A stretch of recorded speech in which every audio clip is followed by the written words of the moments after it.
부활의 소망이 있습니까? 라는 제목으로 함께 말씀을 나누겠습니다. 여러분, 음악의 아버지가 누굽니까? 네? 우리 평소에 문화에 조예가 있으신 분들은 아마 우리 신집사님 빼고 혹시 요한 세바스찬 바흐인 거 아시는 분 계실까요? 음악의 아버지. 그럼 음악의 어머니는 누굽니까? 음악의 어머니가 신집사님이세요?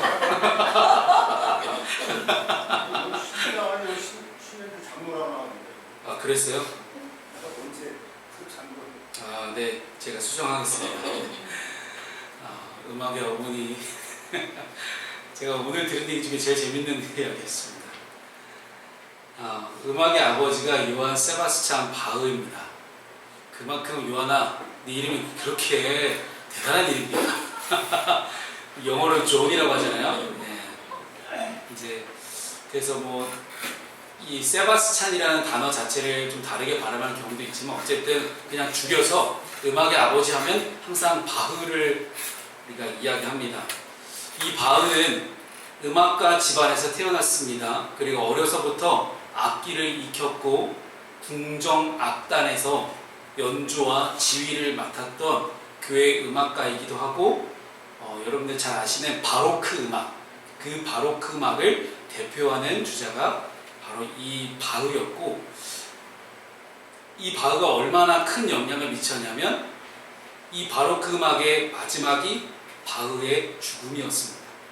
바흐가 죽은 이후에 바로크 음악은 명맥이 끊길 정도로 정말 바로크 음악에 큰 영향을 미쳤던 엄청난 음악가입니다. 그런데 이 바흐의 악보를 보게 되면 독특한 세 글자가 적혀 있습니다. 바흐는 하나의 곡을 완성한 이후에는 곡을 완성하도록 하신 하나님을 찬양하기 위해서 작품의 악보에 서명을 남깁니다.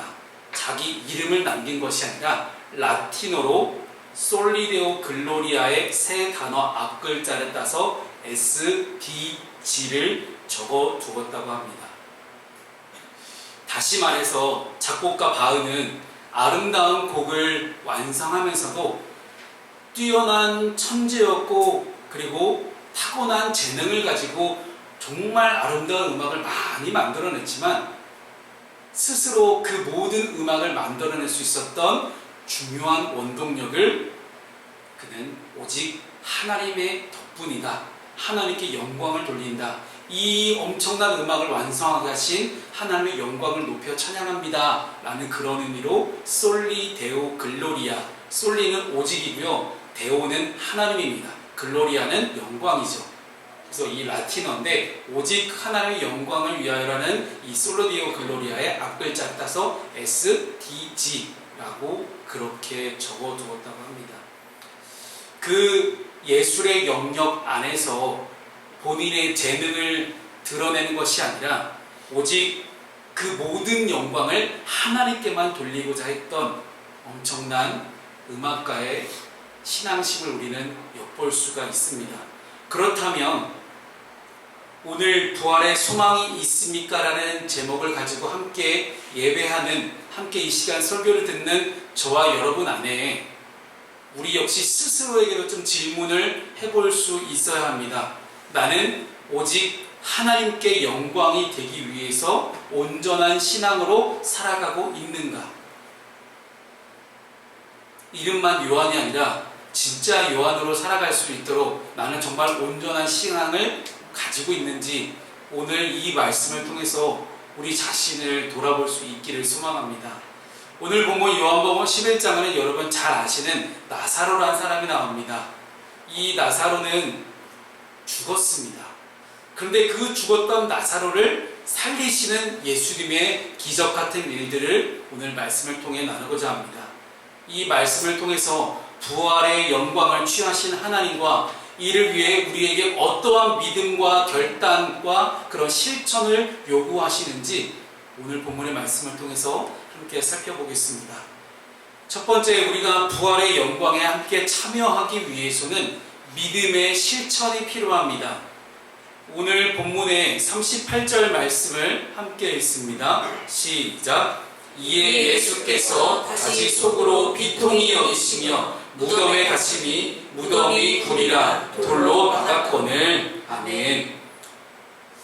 여러분, 앞에 이 38절 앞에서 우리 묵상을 하신 분들은 다 아시겠지만 나사로가 죽었습니다. 나사로와 마리아와 마르다가 이제 하나의 남매를 이제 가족을 이루고 있었는데 예수님이 정말로 사랑하시는 그 남매였다라고 성경은 기록합니다. 그런데 정말 사랑하는 나사로가 죽었는데도 예수님은 즉시 바로 달려가지 않으셨습니다. 그리고 무려 3일이 지나고 나흘째가 되던 날 나사로의 무덤에 도착하셨습니다. 그 무덤의 상태가 어떠했는지 38절 마지막을 보니까 무덤이 구리라 돌로 막았거늘 이라고 이야기를 해요. 즉 그 당시 팔레스타인 지방에서 무덤은 우리처럼 땅을 인위적으로 파놓은 장소가 아니라 자연적으로 생겨난 동굴쯤으로 보는 것이 맞다고 합니다. 약간 석회 지역도 많기 때문에 이 갈릴리 바다 근처에 있는 석회 지역에서 있는 자연스럽게 생겨난 동굴을 커다란 돌로 막아서 무덤으로 하지 않았을까라고 성경학자들이 추측합니다. 그런 큰 동굴의 앞을 막으려다 보니 엄청나게 큰 무거운 돌이 필요했겠죠. 그 무거운 돌로 막혀있는 그 무덤 앞에 지금 예수님이 함께 서셨습니다. 그런데 이 38절 말씀에서 우리가 지켜봐야 될 예수님의 감정이 있습니다. 제가 표시해 놓은 비통히 여기셨다라는 단어거든요. 이 비통히 여기셨다라는 이 헬라어는 엠브리마오마이라는 단어를 씁니다. 엠브리마오마이라는 단어를 쓰는데 이 엠브리마오마이는 이 원래 뜻이 엄하게 꾸짖다라는 단어예요. 이 표현이 신약성경에 총 5번 기록되어 있습니다. 그 중에 요한복음에만 2번 기록되어 있는데 이 2번 기록되어 있는 동일한 장면의 특징이 하나가 있어요. 바로 예수님께서 함께 모인 사람들을 엄히 꾸짖고 책망하고 경고하는 그러한 뜻으로 사용됐던 단어가 이 엠브리마오마이라는 단어였다는 거예요. 다시 말해서 예수님은 비통이 오신 거, 슬퍼하시고 사랑하셨던 제자 나사로가 죽었으니 얼마나 마음이 아프셨겠어요. 그래서 나사로를 잃은 그 슬픔에 함께 동참하며 공감하며 아 그래 너의 아픔에 나도 함께 공감한다. 너무 슬프다. 하지만 지금 너희들의 마음 상태를 보니 너무나 또 슬프다. 이 슬픔이 두 가지의 슬픔이 함께 혼재하셨던 겁니다. 나사로의 죽음에 대한 슬픔과 그리고 앞에 있는 예수 그리스도를 정말로 죽음을 이기실 수 있는 구원자로 바라보지 못하는 그러한 슬픔. 그래서 그들의 눈물을 바라보며 책망하는 마음도 함께 드셨다는 것입니다. 그들의 믿음과 그들의 신앙의 상태를 바라보며 괴로워하시며 근심하신 것이었습니다. 왜 이런 마음을 가지셨을까요? 예수님은 죽음을 이겨낼 수 있는 능력의 하나님이십니다. 믿으십니까? 여러분 이게 굉장히 중요합니다. 우리가 인생을 살아가는 가운데 우리 일상 가운데서 죽음의 문제만큼 더 큰 문제가 어디 있겠습니까? 우리의 인생에 닥쳐있는 많은 문제들, 그 모든 문제들을 우리는 절대로 죽음의 문제를 뛰어넘을 수가 없는 그런 비본질적인 문제들이 너무나 많습니다. 즉 죄와 죽음의 문제는 우리 인간이 반드시 해결할 수 없는 그러한 절대적인 문제임이 분명합니다. 그런데 이 모든 죄와 죽음의 권세를 예수님께서 이기실 수 있다라는 믿음이 우리에게 있다면 우리의 인생을 살아가는 곳에 닥쳐오는 많은 문제들 그 어떤 문제도 우리에게는 문제가 될 수 없다라는 것입니다. 지금 나사로의 누이였던 마리아와 마르다 이 두 자매는 예수님을 극진히 잘 모셨었고 예수님의 많은 기적들을 함께 경험했고 그리고 예수님의 어떤 신성, 예수님의 놀라운 기적을 행하신 것들을 다 보았던 자매들입니다. 그런데 그 예수님을 직접 만났지만 그 마리아와 마르다 그리고 그 자리에 나사로를 장례하기 위해서 모였던 수많은 사람들의 마음 가운데 부활의 확신, 온전한 믿음은 없었기 때문입니다. 나사로의 죽음을 맞이한 그들에게는 여전히 형제, 자매, 아끼는 사람, 내가 사랑하는 사람의 죽음 때문에 슬퍼하는 마음만 가득히 넘쳤습니다. 부활의 영광을 취할 수 있는 그런 준비가 되는 그런 마음이 아닌 오직 죽음의 한계를 뛰어넘지 못하고 슬퍼하는 모습만 가득한 그런 사람들의 마음 상태를 지금 예수님이 보고 계신 것입니다. 어쩌면 너무도 어리석은 모습일 수도 있겠습니다. 그러나 만약 우리가 그 자리에 모였던 마리아와 마르다 혹은 그 자리에 나사로를 장례하기 위해 모였던 수많은 지역사회 사람들이라고 한번 우리가 생각해 보겠습니다. 과연 우리가 그런 믿음이 있을까요? 지금 내 눈앞에 만났던 그 예수님, 내가 만난 예수님, 내가 믿고 있는 예수님, 그 예수님의 능력을 우리는 너무 못 믿는 것이 아닐까 생각합니다. 어쩌면 보통의 신앙의 모습이 아닐 수가 없습니다. 마치 예수님을 믿고 교회에 출석해서 예배를 드리지만 계속해서 현실의 벽 앞에 부딪혀서 끊임없이 좌절하고 낙심하고 넘어지며 예수님은 이것까지는 해결할 수 없을 거야. 예수님은 예수님이고 나는 나야. 내 인생의 모든 문제를 예수님께 아무리 말씀을 드려도 예수님은 해결할 수 없을 거야. 그저 예수님은 너무 원함한 존재, 초월적인 존재, 신적인 존재, 그냥 허상적인 존재로만 믿고 있는 것이 아닙니까? 사랑하는 성도 여러분, 우리가 예수님의 부활에 함께 참여하고 우리의 모든 인생의 문제, 죄와 죽음의 문제까지도 함께 해결하기 위해서 필요한 것은 딱 하나밖에 없습니다. 우리 믿음입니다. 그리고 그 믿는 바대로 행동하는 실천만이 우리에게 필요합니다. 예수님이 이들에게 뭐라고 명령하셨습니까? 돌을 옮겨놓으라. 그러나 마르다가 즉각 순종하지 않고 뭐라고 변명합니까? 예수님, 지금 나사로가 죽었어요. 그리고 오늘이 4일째가 됐는데 4일째가 돼서 분명히 그 육체가 썩기 시작했을 것이니 냄새가 날 겁니다. 굳이 우리 거룩하시고 깨끗하시고 높으신 우리 예수님께서 그런 더러운 냄새 맡지 마시고 그냥 돌 옮겨놓지 마시지요 라고 그렇게 얘기할 뿐입니다. 당시 유대인의 전승에 뭐라고 이제 전해 내려놓냐면요, 죽은 자의 영혼이 3일째까지는 무덤 주위를 방황하지만 4일째가 되면 무덤을 떠난다고 하는 그런 유대인 전승이 있습니다. 근데 이 히브리 전승을 봤을 때 마르다의 생각은 곧 이런 거예요. 냄새를 이야기했지만 실제 마르다의 머릿속에 있는 생각은요, 예수님 이미 끝나시오. 이미 종처시오.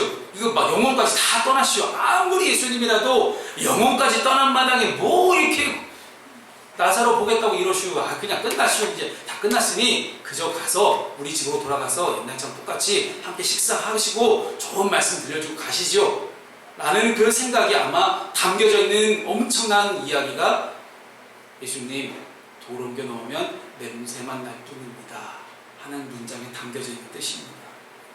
결국 마르다 역시 하나님의 아들이시며 부활의 영광을 주실 수 있는 예수 그리스도를 믿음으로 바라보기보다는 세상의 신앙과 그리고 세상의 죽음에 대한 가치관 속에서 나사로의 죽음을 마주할 뿐이었습니다. 그러니 이런 마음 상태와 이런 신앙 상태와 이런 믿음을 바라보고 있는 예수님이 얼마나 속이 탔겠어요. 그래서 비통한 심정으로 이들을 바라보았다는 이 문장이 저는 이해가 됩니다. 그런 비통한 심정 가운데 예수님이 40절에 다시 한번 이렇게 선포하십니다. 함께 읽습니다. 시작. 예수께서 이르시되 내 말이 내가 믿으면 하나님의 영광을 보리라 하지 아니하였느냐 하시니. 아멘. 여러분 정말 믿으십니까? 믿기만 하면 하나님의 영광을 보겠다라고 예수님이 지금 선포하십니다. 오늘 이 40절의 말씀이 오늘 저와 여러분에게 들려지는, 여러분에게 말씀하시는 말씀, 레마의 말씀으로 들려줄 수 있기를 소망합니다. 믿기만 하면 하나님의 영광을 본다고 하십니다. 온전한 믿음이 있을 때 우리에게 온전한 부활의 심리가 찾아옵니다. 온전한 믿음이 있을 때 나의 모든 문제가 깨끗하게 해결되는 놀라운 기적들이 일어납니다. 이 세상에 죽은 사람이 살아나는 그 기적보다 더 엄청난 기적이 어디 있겠습니까?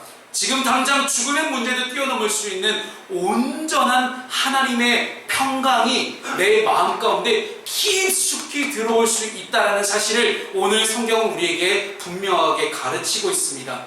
혹시라도 여전히 우리에게 세상적인 유혹과 의심, 불신앙의 모습이 있다면 이 모든 모습들을 다 벗어 던지시고 오직 하나님의 영광만을 바라볼 수 있기를 소망합니다. 나아가서 부활의 영광에 참여하기 위해서 믿음의 결단과 또한 믿음의 실천을 이룰 수 있기를 소망합니다. 그래서 예수님께서 나를 사랑하시고 나를 바라보시는 그 예수님께서 안타까워하시며 피통이 여기는 마음으로 나를 바라보시는 것이 아니라 정말 예수님 마음을 시원하게 드릴 수 있는, 야 그래 푸른숲 교회의 성도들은, 야 푸른숲 교회의 내 하나님의 자녀들은 참 온전한 믿음을 잘 갖고 있구나, 야 니네는 걱정할 거 없어, 아우 속 시원하다, 그렇게 말씀하실 수 있는 그런 예수님 마음을 속 시원하게 드릴 수 있는 저 여러분 되시기를 주님의 이름으로 축원합니다. 아멘. 두 번째입니다. 우리는 무엇을 위해 기도해야 될까요? 바흐처럼 오직 하나님의 영광을 위해 기도할 수 있기를 소망합니다.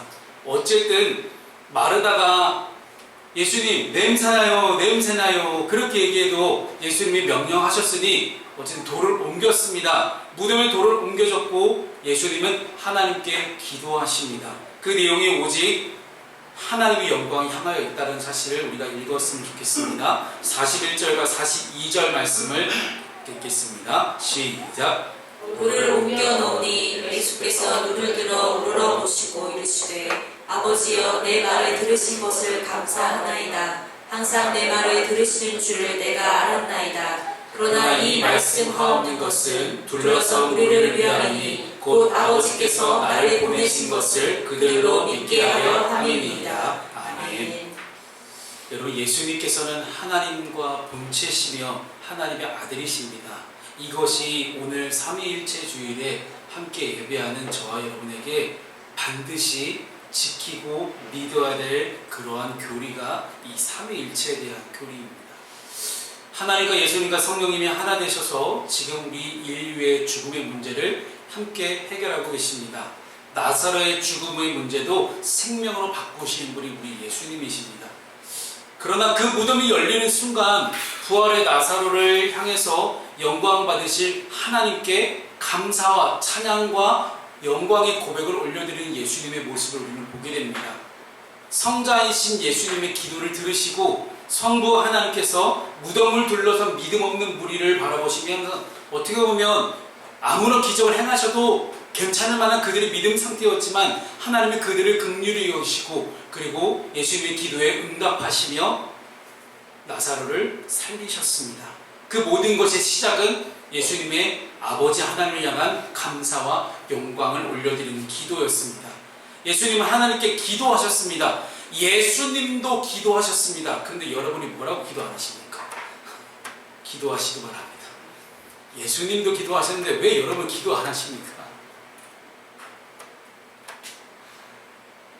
가까이에서 하나님의 아들 되심을 직간접적으로 지켜본 마르다조차도 부활의 확신이 없었습니다. 아마 마르다에게 다른 것들은 다 예수님 하실 수 있을 거야. 근데 예수님도 죽음은 어쩔 수 없을걸? 하는 그런 생각을 갖고 있었던 것 같습니다. 예수님께서는 수많은 가르침, 그리고 수많은 기적들을 행하셨지만 예수님을 전능하신 하나님의 아들로 믿지 않는 무리를 외면하지 않으셨습니다. 아마 제가 예수님이라면 그 믿음 없는 것들 난 너희한테 역사하기 싫다고 쓱 가셔서 무방합니다. 그러나 예수님께서는 또다시 그들을 위해 믿음의 증거를 구하셨습니다. 그리고 그 믿음을 하나님께서 허락하실 줄 알고 감사의 기도를 올리셨던 것입니다. 사실 이 나사로의 부활이나 이 죽음을 이기는 놀라운 기적이 일어난 것은 마리아와 마르다 그 가족을 위한 것도 아니고 여전히 믿음 없이 모여서서 그저 뭐 하나 떡고물 하나 떨어질까 하고 옆에서 지켜보고 있는 수많은 장례를 치는 사람들 그들을 위한 것도 아니었습니다.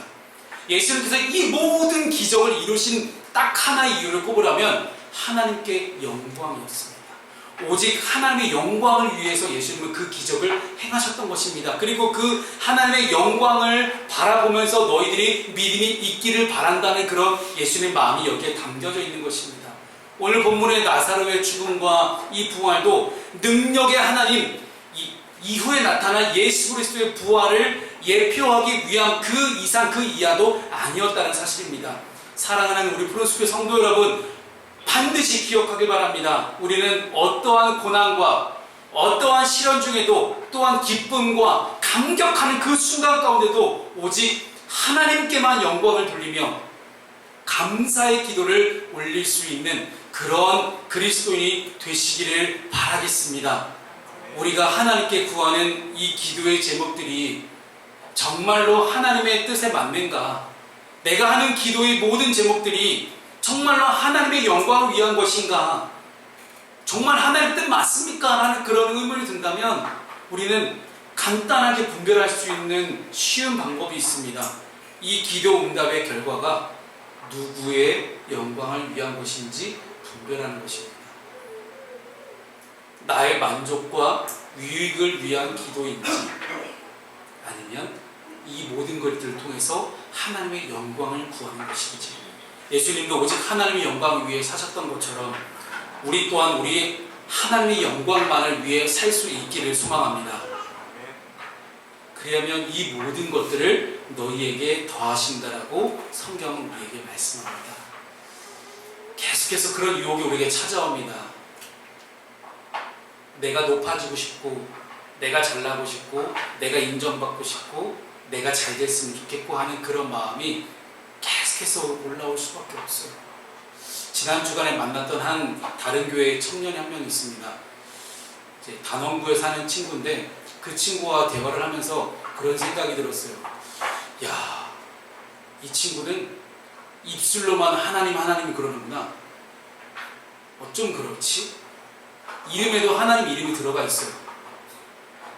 모태신앙으로 자라와서 그렇게 모든 일을 다 하나님 영광을 위하여 한다고 이야기를 해요. 근데 그 친구와 대화를 해보면 저는 그 의심을 지울 수가 없어요. 너 하나님 이름 빙자해서 너 영광 받으려고 하는 거네. 그래서 한번 이 이야기를 한 적이 있습니다. 그런데도 불구하고 그 친구의 어떤 언행이 별로 달라지는 것이 없어요.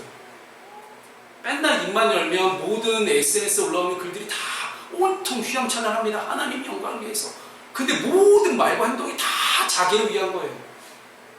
그래서 그 모든 것들도 다 하나님께 영광 받으실 겁니다. 자기가 선포를 해요. 어떻게 그럴 수가 있을까? 참 신기하기도 합니다. 한편으로는 그러한 신앙이 양산될 수밖에 없었던 그런 어떤 교회 안에서의 신앙 체계나 교육 훈련 체계도 참 문제가 있다고 생각이 듭니다만은 아무리 말씀을 근거로 이야기해도 들을 기가 없는 자는 정말 못 듣는 게 맞는구나 하는 그런 생각이 들었습니다. 여러분, 잠깐 한눈 팔고 틈을 주면 언제나 사탄은 계속 우리에게 그 틈을 파고듭니다.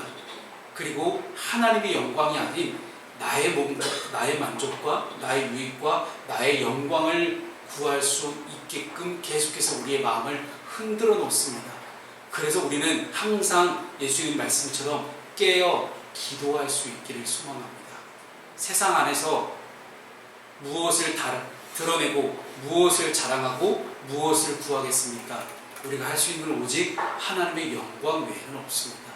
오직 하나님의 뜻과 하나님의 영광과 하나님의 복음 전파와 하나님의 교회를 위해서 우리가 더욱 열심히 충성하고 헌신하고 순종하고 그렇게 영광 돌릴 수 있는 저와 여러분 되시기를 소망합니다. 마지막 세 번째는요, 우리가 다시 사는 것과 영원히 사는 것에 대한 믿음이 있어야 함을 우리가 함께 믿기를 바랍니다. 오늘 본문의 43절과 44절 말씀을 함께 읽겠습니다. 시작. 이 말씀을 하시고 큰 소리로 나사로야 나오라 부르시니 죽은 자가 수족을 배로 농인 채로 나오는데 그 얼굴은 수건에 사였더라. 예수께서 이르시되 풀어놓아 다니게 하라 하시니라. 아멘. 마침내 43절과 44절 가운데 예수님은 큰 소리로 나사로를 부르셨습니다. 그러자 나사로가 수족을 모든 온몸을 배로 동인 채로 나왔습니다. 즉 우리가 익히 알고 있는 미이라 같은 모습이에요. 그런 미이라의 모습을 갖고 나왔는데 성경은 뭐라고 기록합니까? 분명 죽은 자다라고 기록해요. 죽은 자다. 단순히 손발이 묶이고 육체의 자유로움이 없는 상태보다 영원한 죄와 죽음의 굴레에서 벗어날 수 없었던, 자유할 수 없었던 그런 죄인의 모습을 상징하는 그러한 장면이 모든 수족을 배로 동였던 이 모습이 아닐까 생각합니다. 우리가 바라보는 건 육체만 꽁꽁 묶인 모습이지만 실제로 나사로와 그리고 그 자리 가운데 모였던 모든 사람들, 그리고 지금 우리에게까지도 우리는 비록 우리의 손발은 자유롭지만 실제 우리의 영혼은 여전히 죄와 죽음의 권세를 이기지 못하고 배로 꽁꽁 쌓인 그런 인생을 우리는 살아가고 있다는 것입니다. 그러나 예수님의 죄와 죽음을 이기는 그 권세가, 그 부르심의 한마디에 나사로는 영원한 죽음과 속박에서 영원한 생명으로 옮겨졌던 것입니다. 이를 통해 나사로의 죽음은 모든 사람들이 하나님의 권능과 예수 그리스도의 부활의 능력을 확인할 수 있었던 놀라운 기적이었으며 하나님께 영광을 올려드리는 역사로 오늘 본문은 마무리가 됩니다. 이 땅에서 사망은 절대적으로 지배자가 될 수가 없고 오직 생명의 주관자이신 하나님께 우리의 삶과 죽음이 달려있다는 것을 보여주는, 오직 하나님만이 이 땅의 참된 주인임을 보여주는 그런 상징적인 사건입니다. 지금까지 예수님의 많은 기적들을 보시면요, 예수님의 목소리가 있어요. 예수님의 목소리는 풍랑을 잠재웠고, 회당장 야이로의 죽은 딸을 살리셨고, 나인성에서 만난 과부의 아들도 살리셨습니다. 이 가정 가운데 죽은 사람을 살리는 가운데 딱 하나밖에 없었어요. 말씀. 모든 것들을 말씀으로 이 초자연적인 일들을 행하셨던 예수님을 우리는 바라보게 됩니다. 즉 이러한 기적들을 보이실 때 예수님은 항상 큰 소리, 말씀이 항상 우리에게 전달됩니다. 이는 단순히 사람을 살리기 위해, 마치 나사로가 죽은 것이 아니라 잔다라고 말씀하셨으니 잠자고 있는 나사로를 야 요한아! 라고 이렇게 깨우기 위해서 소리를 크게 지르신 것이 아니라 주변 유대인들의 수많은 이 자리 가운데 모인 사람들의 믿음 없음을 강력하게 꾸짖는 그런 큰 소리를 예수님은 내셨던 것입니다. 우리는 나사로의 부활을 바라보며 다음과 같은 사실을 반드시 기억할 수 있어야 됩니다. 예수님에 의해서 다시 살아난 나사로가 다시 또 죽었을까요? 계속 살았을까요? 계속 살았을까요? 죽었을까요? 아니, 다시 살았어요. 계속 죽었어요. 아니, 어떻게 됐어요? 계속 살았어요? 영원히? 예수님이 다시 살리신 사람들이 되게 많습니다. 성경 안에는. 근데 죽었다 살아난 사람들의 결국은 또다시 어떻게 됩니까? 또 죽습니다. 이것이 예수님과 그들의 차이점입니다. 나사로는 자신의 인간의 수명이 닿으면 다시 또 죽습니다. 그 죽음이 나사로에게 육체의 죽음은 될 수 있습니다. 즉 육체의 죽음과 육체의 부활을 함께 우리가 경험했지만 나사로에게 더 이상 죽음은 문제가 아니었던 것입니다. 한 번 죽었으니 그 죽음 따위가 나사로는 절대 두렵지 않았던 거예요. 한 번 죽어본 사람은요, 그 죽음이 전혀 두렵지 않을 수가 있어요. 왜? 한 번 죽어봤잖아요. 근데 우리가 한 번 죽어본 사람이 있습니까, 여기? 그러나 여러분 기억하십시오. 우리는 십자가에서 예수 그리스도를 믿음으로 말미암아 예수님과 함께 죽었고 지금 예수님과 함께 다시 살았음을 믿으시기 바랍니다. 그래서 저희가 장례식장을 가게 되면 믿는 자들의 장례와 믿지 않는 사람들의 장례가 너무나 분위기가 달라요. 믿는 자들의 장례는 참 화목하고 다시 만날 것들을 기대하고 우리 지금 잠자는 분, 그 돌아가신 분에 대한 애통한 마음은 있지만 잃어버린 망자에 대한 안타까운 마음은 있지만 다시 만날 것에 대한 그런 분명한 소망과 기대와 기쁨이 있기 때문에 분위기가 너무나 다릅니다. 예수님이 나사로를 비롯한 모든 사람을 살리신 이 기적은 모든 하나님의 백성들에게 주어지는 미래의 부활을 예표하고 있습니다. 또한 우리 믿는 사람들에게 있어서 부활만이 그리스도의 참된 소망임을 분명하게 보여주는 사건입니다. 따라서 지금 이 시간 부활의 소망이 있습니까? 라는 제목을 함께 예배하는 저와 여러분 가운데 모두 부활에 대한 믿음이 있기를 소망합니다.